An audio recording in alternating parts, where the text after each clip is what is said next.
Hey everybody, thanks for checking out our channel today. My name is Peter Jobst and we have a great topic for you today.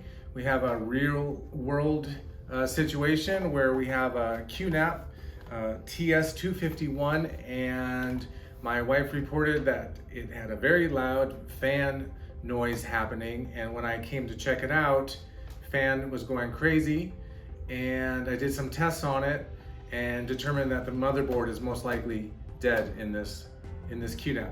So for today, what we're going to be doing is, how easy is it to take the hard drives out of this TS251 and moving it to a TS253E.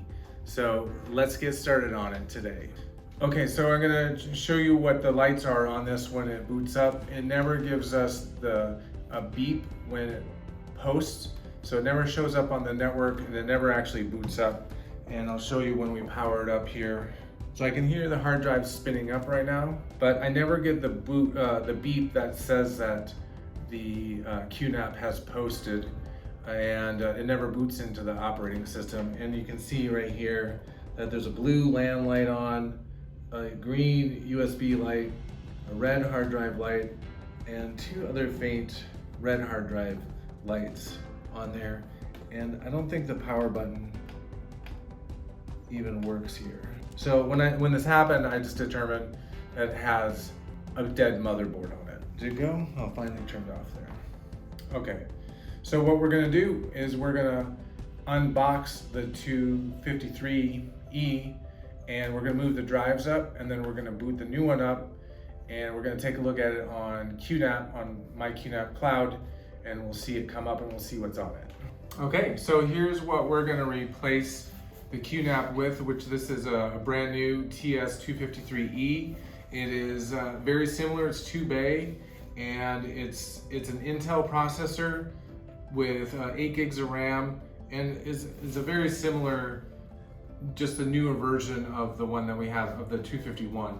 So let's just go ahead and unbox it.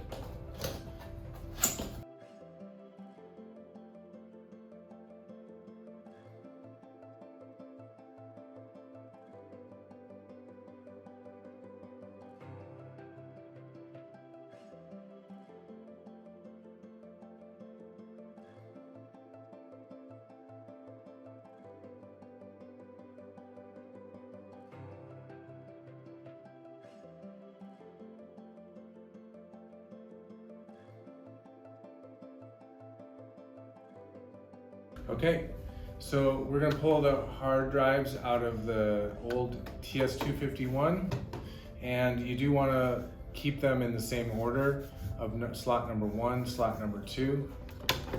And these pull straight out. These are 4 terabyte Western Digital NAS drives, so we wanna make sure that we keep them in the same order. And they have 4 small screws back here. We could probably just slide them back in here, but I want to have the black trays.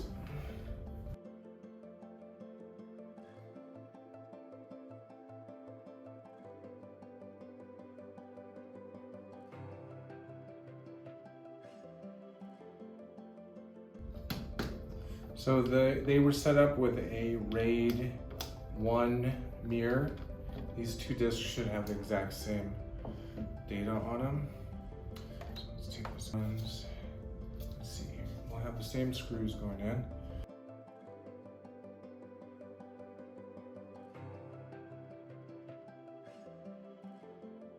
Okay. And now we're going to put these number 1 into number 1. Go in the right direction.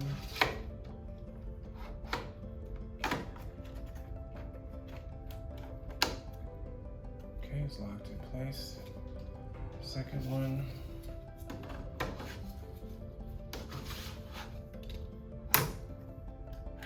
All right, and here we go. So that was just 4 screws on each drive. And let's grab our power. Let's go ahead, boot this up. Hear that? That's the post. So we're already in better shape than we were just a minute ago. I'm gonna get an Ethernet cable. Let me just show you the back of this, what we got as far as ports go. We have 2 Ethernet ports.